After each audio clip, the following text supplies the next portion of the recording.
It's almost impossible, right? And for me, it was learning over, a few years of kind of working with like, man, entrepreneurship, job creation, businesses, those are some of the best places to love people and to impact people and to create opportunities for them to create a living for themselves and not just getting a handout. I'm the family of small business owners, so it's probably 7 or 8 years ago. Leather on the left there was my first business. It's a leather company, so we manufacture all in India and we sell it in Amazon.com in the US. And that is what got me into the Amazon world and learning just how big of an ecosystem that is. And the fact that you could create a profitable business from India and still sell in the US using their platform. And the fact that it's super scalable and you don't have to have a lot of time or people involved. And the other two brands, so 7 active businesses sounds like a lot more than it actually is. I'm just a little ADHD, so I like starting things. These brands are not super big. Rawhide is my biggest brand, and that's what started e-commerce Walla 3.5 years ago. And so it's more of a service-based company for Amazon agencies in the US.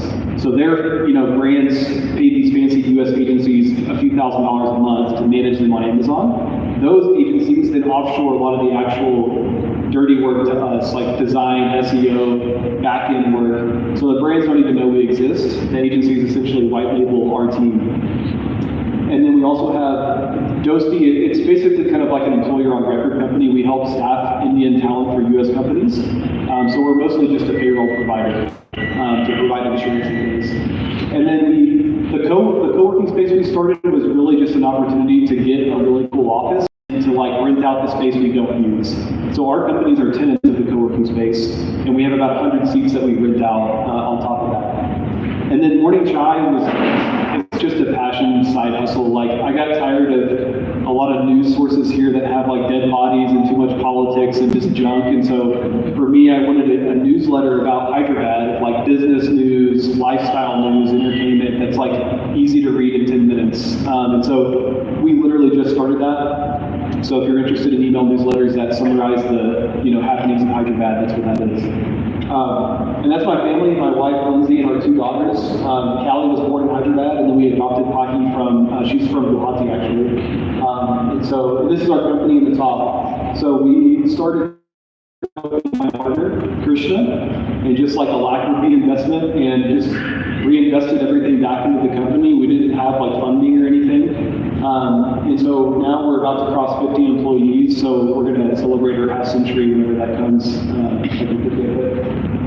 That's our Christmas party. So for us, it's, we're trying to operate a real business and create a culture that, brings Christ into the workplace. Obviously, not overbearing in a way where people feel honored and respected. This is like our Christmas party where we had I told the Christmas story and everything and had a big party and all that stuff. So you can go to the next slide. So I'm going to talk about today kind of 3 aspects of selling online. And again, I'm not trying to say that I'm like the most knowledgeable guy at Amazon, but this is just from my experience and the things I've learned through selling products and helping people sell products. But the main problem I see with people who manufacture products is that they don't understand the keyword aspect of like, you can make a beautiful product all day long, but if there's not people searching for that keyword, then it's going to be really hard to sell that product online. And so there's tools out there that can show you that data. And the second part is analyzing product opportunities. So just checking metrics to make sure that the product is viable. There's margin to create profit and to do this at scale. And then the last thing is just marketing the product. We have a design team, so we see a lot of beautiful products that just have really bad listings. The pictures are bad, and customers rely on pictures to make their purchase decision. So next slide. So understanding the why of like what we do, like I'm a firm believer that like this, I was raised in a culture where, especially American Christianity, where the church looks at business leaders as just a source of money. But I will think that business is like where the real impact happens, and it's where the real transformation happens. It's not so that you can bring people into a church and give an altar call. The business is where that conversation should be happening with your coworkers or employees. And so the more sales we have, it's not just about making money, it's about creating more opportunity for your company to employ people, to have a greater impact.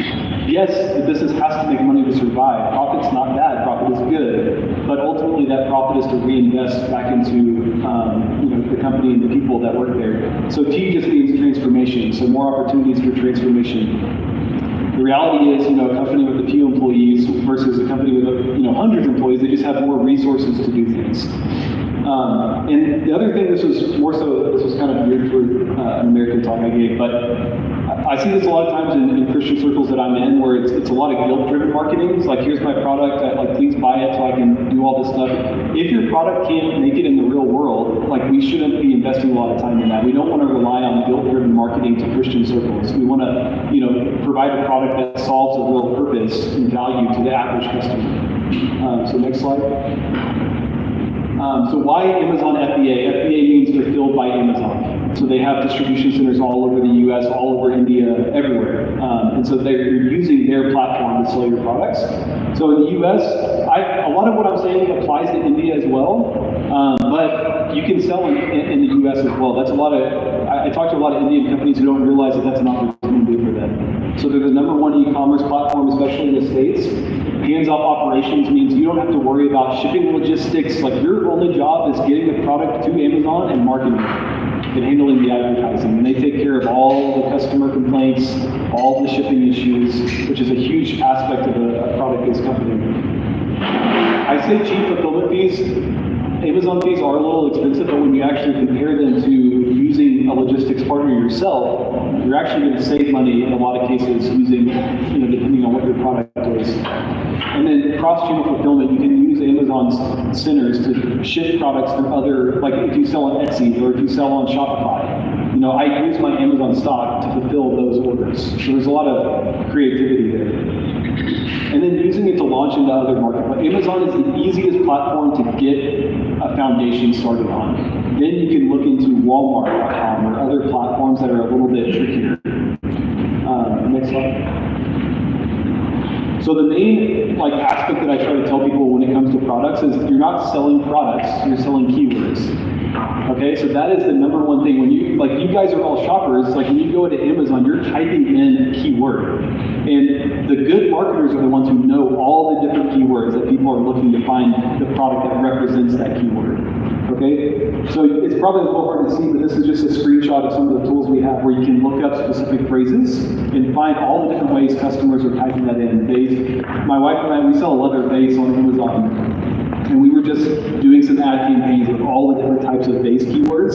So apricot leather vase, masculine vase, Nordic vase. There's all these styles of vases that people search for. And so are you ranking, are you on page 1 for the keywords that matter for you? And so at a different time, if anyone has interest, I'll go more. I don't want to bore people. These tools are a little bit more in depth, and there's a lot that you could go down in the rabbit hole. But you have to spend money to make money, especially on Amazon. Advertising is an absolute essential to get started selling your products. Otherwise, you cannot rank on page 1. And if you're not, there's that joke where it's the best place to hide a dead body is on page 2 of Google. It's same thing about Amazon. No one's going to page 2. So the easiest way to get to page 1 is bidding on the keyword. Next slide. Another way that you can, generate free ideas is using sites like Pinterest and Etsy, Google Trend to find what are those niches out there. Because I sell leather wallets, but I sell Western leather wallets. It's more of a niche. Everyone in the world is trying to sell you a small minimalist leather wallet. It's really saturated. So it's a really hard industry to break into. And so using these free tools, you can find niches, and that's the riches are in the niches. So what are those unique products where there's demand, but it's not like water bottles. It's really hard to have capital to break into big markets like that. Another thing is just going to Amazon and letting Amazon tell you what people are searching. So when you type in, I did this with a customer, a guy who's making paper mache products in India. I just typed paper mache into India on Amazon.com. And all those different keyword product ideas popped up. So Amazon only shows those because people have searched them. That's where that automatic list comes from. So this guy was making a totally unrelated paper mache product that really didn't have a US market. But he's working with paper mache, right? He can make anything in paper mache. So now it's finding, okay, what paper mache products can I sell to US customers? Just by typing that in, there's 10 different product ideas. So the other thing is analyzing opportunity. And so you really have to understand, especially with the rise of increasing cost, of like what your margin is, when you're selling on Amazon, because there's Amazon fees, there's shipping fees, there's product fees, there's advertising fees. Every click that someone touches on Amazon on a sponsored ad is probably going to cost you $1. And so if 5 people click on your product, if it takes 5 people to visit your listing to make one purchase, that's $5 just in advertising fees, right? So you can see how your costs can add up. And so in general, these are just rules of thumb, but you want to try to sell your product, at least in the US marketplace, for 4 to 6 times what and I'm mostly talking about products that sell like under 50 bucks. Obviously it's different if you're selling bigger products or that are medical healthcare products that are like a few $100s.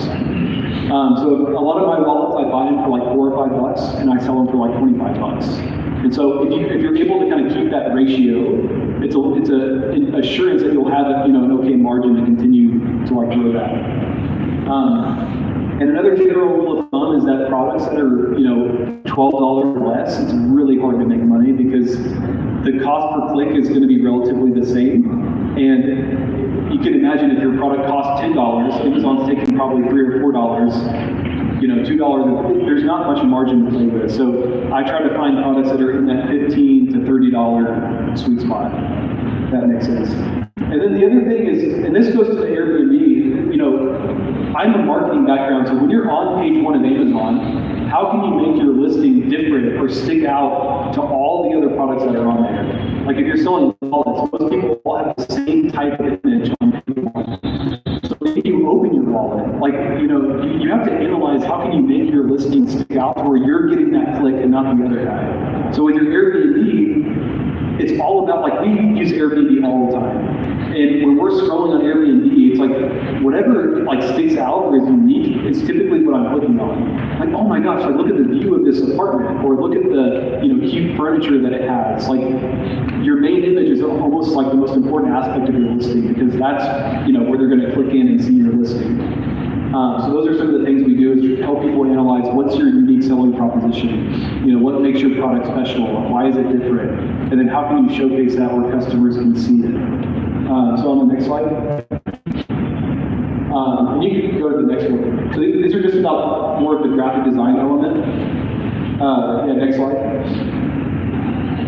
So these are examples of what a bad Amazon listing looks like. And you can see the pictures on the left and right where there's just no design. It's literally black lines in the product, and the font, everything about it is doesn't make sense. The dimensions of this wallet are in the top right instead of being by the actual site that it's telling you the dimensions. The customers don't want to think. They don't want to be like, okay, is this 4 inches or 3 inches? You've already lost that customer just by not putting your dimensions in the right place. And then the other image has a circle showing the little hook, but there's no text or what is this circle? It's already on the picture, there's no point of that circle. So your pictures basically have to bring your bullet points to life. Even if you're using a lifestyle, people can interpret that in 15 different ways. If your product is collagen powder and you're trying to target moms who work out, you need to show a mom making a smoothie with great for health or great for your yoga routine, whatever that your message is to your target audience. And then I'll get into this as just the SEO aspect. This little star here, which these are made all over India. If you go to the trade shows, India makes most of these little paper folding stars, and people buy these in the US. But this listing has no keywords in it, no, none at all. It's literally just 4 short bullet points.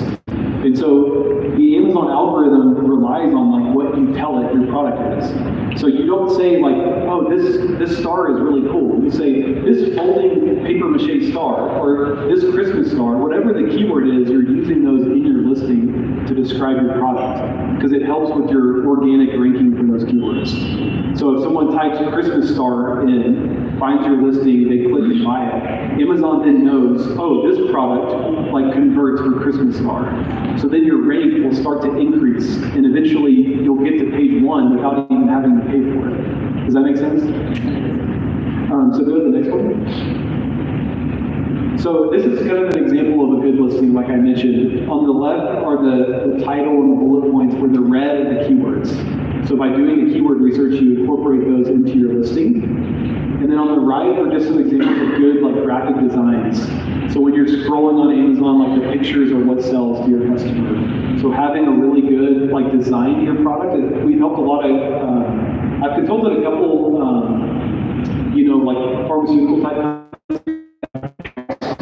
and their branding, their packaging just was very lame and very, and this is, gummy it's so like colorful and it's like it sticks out to me. So if I'm buying gummies for my kids, gummy vitamins, it's like this is something that's going to be attractive to me versus just like a black and white presentation. So there's the next slide. These are just more examples of pictures. This is a date sugar company that we consulted with in Tunisia that is kind of like I don't know if you guys are familiar with like BAME, like a business as mission company. So they moved in an area where like barely anyone